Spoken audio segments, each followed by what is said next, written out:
Professora Valdiana Gomes, mais uma videoaula com vocês. E a gente volta nesta videoaula com produção textual, tá certo? Redação. Então, antes de irmos para a indicação da nossa agenda, como de costume, vocês já estão acostumados, hoje a gente está encerrando o nosso livro de redação, né? Fatalmente, que bom, nos demos conta. E a gente vai vir com a proposta de um PDF, tá certo? Não precisa obrigatoriamente fazer a impressão, você pode ler, né? Vou estar disponibilizando para vocês, fazer só as anotações das respostas e copiar as perguntas, tá certo? Então, vamos para a nossa acolhida. Como palavra de reflexão eu trago para vocês hoje é Jesus, ele chora conosco. Jesus chorou. João 11, 35, né?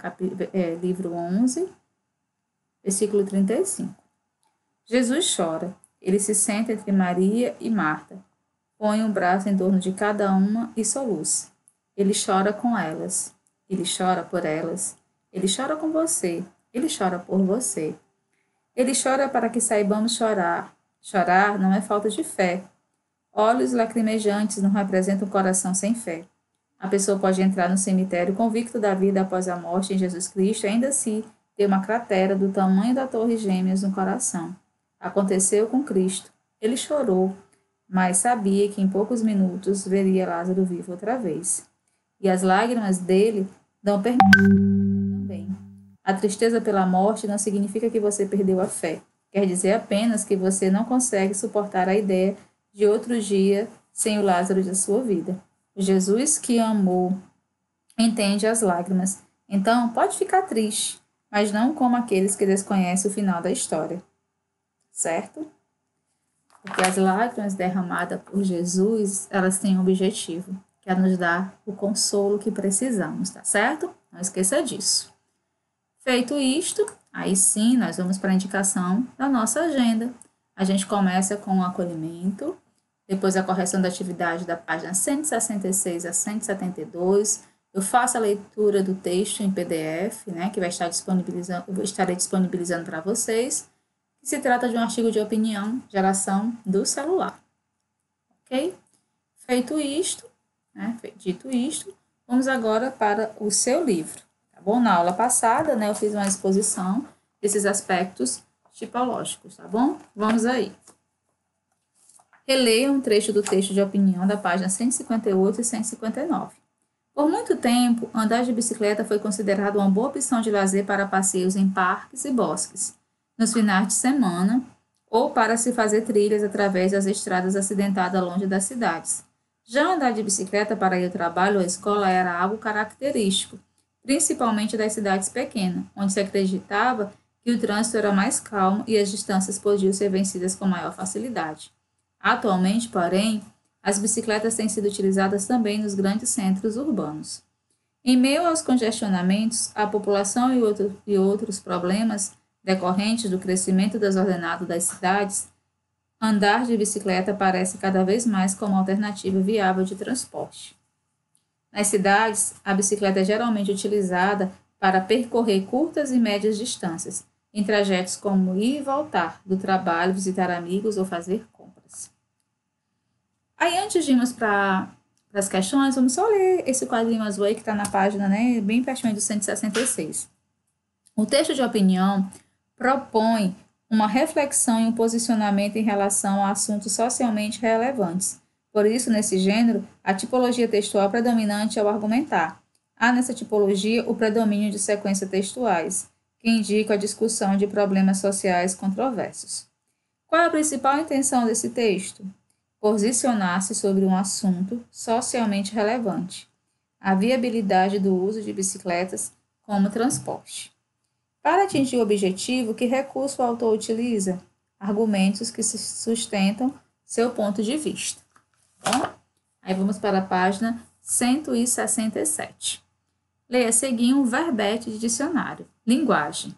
O uso da voz e de outros sons que se articulam formando palavras, as quais podem articular-se em frases maiores, para expressão e comunicação entre pessoas. 2. A forma de expressão pela linguagem ou pela sua representação escrita e que é própria de um indivíduo, um grupo, uma classe. 3. Vocabulário palavreado. Linguagem de programação, conjunto de instruções e regras de composição e encadeamento por meio do qual se representam ações executáveis por um computador. Aurélio, né, editora, Positivo, 2010, página 468. Com que intenção as pessoas consultam um dicionário, sexto ano? Geralmente para procurar o significado de uma palavra e consultar a grafia correta de um vocábulo. Não esqueça de anotar isso aí. Que informações o leitor pode encontrar nesse verbete dicionário? A separação silábica da palavra e a origem etimológica, a classe gramatical, as diferentes acepções, né, os sentidos de vocábulo, o plural de palavras, tá bom? Às vezes você tem uma dúvida, você vai lá no dicionário e pesquisa. Em um verbete pode aparecer diferentes significados, acepções, né, como você preferir, de uma mesma palavra. De que forma é definido qual dos significados é o mais adequado para determinada situação? Para saber qual significado é o mais adequado em determinada situação, deve-se analisar o contexto em que a palavra aparece. As palavras sozinhas, né, elas não vão ter muito um valor semântico, elas precisam estar em um contexto para que você possa avaliar melhor o seu sentido, tá bom?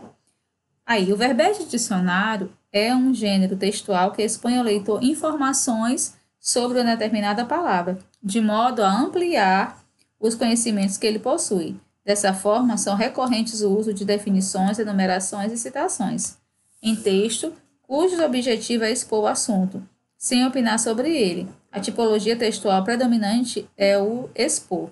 Nessa tipologia, predominam ainda as sequências textuais explicitamente explicativas, tá bom?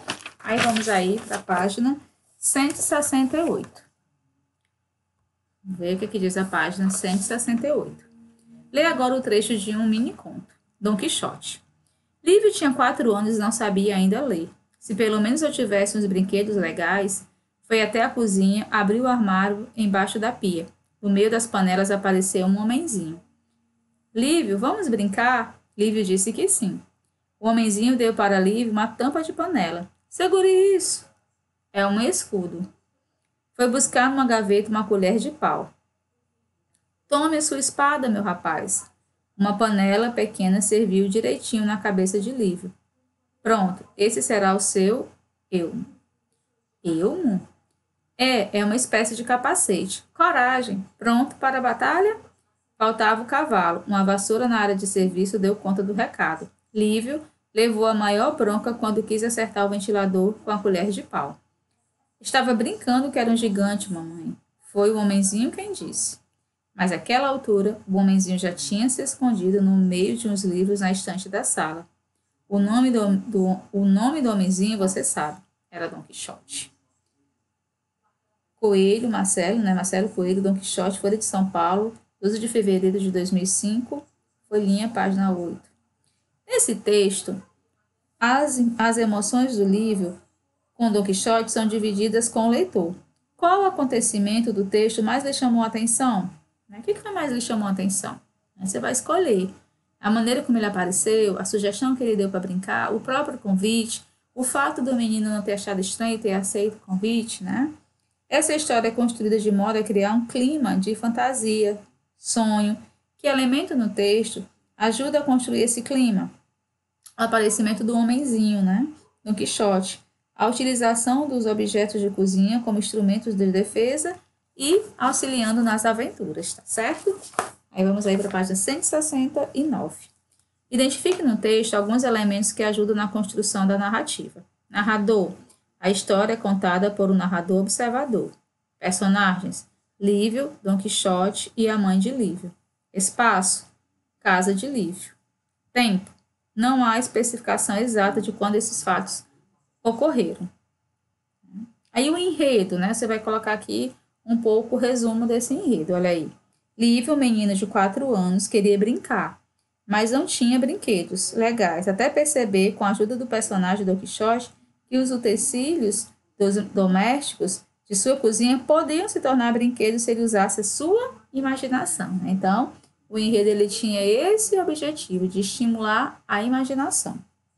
O mini-conto, pessoal, lido é um texto, tá certo, ficcional, né? Ele não é realidade, por meio do qual a história é contada apresentando os elementos da narrativa. Assim, em sexto ano, A tipologia textual predominante é o narrar, tá certo? Essa tipologia pressupõe uma sequência de acontecimentos localizados no tempo da narrativa, e entre os quais ocorre uma relação de causa e consequência. O narrar está relacionado à cultura literária ficcional. De forma geral, os textos narrativos apresentam os seguintes elementos: narrador, personagem, tempo, espaço e enredo. Tá bom? Então, grava aí. Narrador, personagem, tempo, espaço e enredo.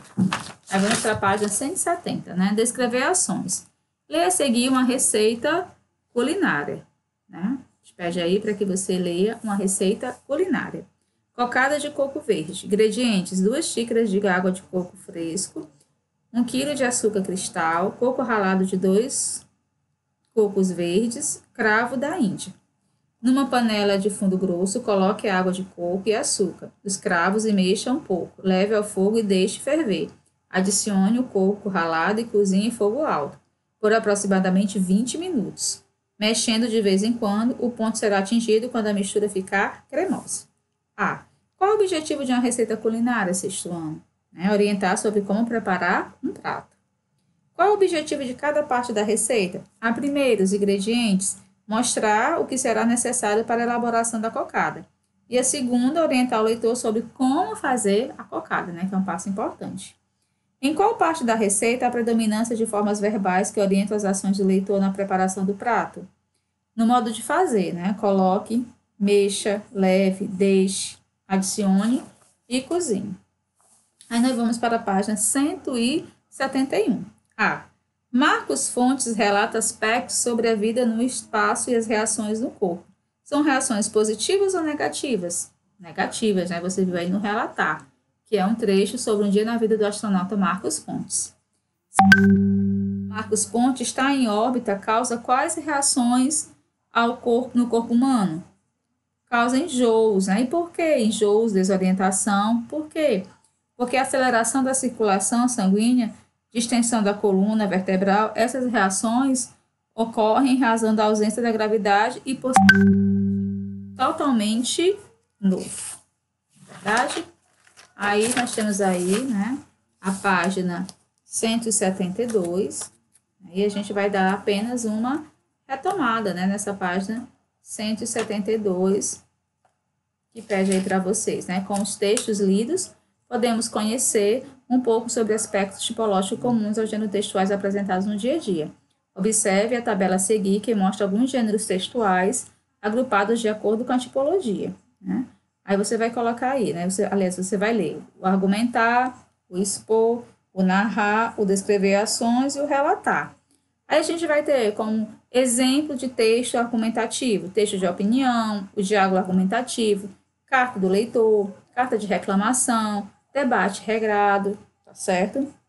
Discurso de defesa, discurso de acusação, com expor, seminário, artigo ou verbete de enciclopédia, entrevista de especialista, tomada de notas, resumo, relatório, relato de experiência científica, narrar, romance, conto, crônica, fábula, lenda e novela. E descrever ações, instrução, receita, regulamento, regras, instruções de uso, relato de viagem, relato pessoal, testemunho, notícia, reportagem e biografia quando o assunto for relatar, tá certo? Então, a gente vai encerrando a nossa videoaula, tá certo? Eu gostaria, de pedir para que vocês lessem esse PDF. Eu volto na próxima videoaula lendo com vocês, tá certo? Aí a gente volta lá, que é um gênero de artigo de opinião intitulado Geração do Celular, tá certo? Vocês vão ler e eu começo a nossa próxima videoaula fazendo a leitura desse texto e a correção da atividade proposta, tá certo? Um abraço carinhoso, fiquem com Deus e até a nossa próxima videoaula.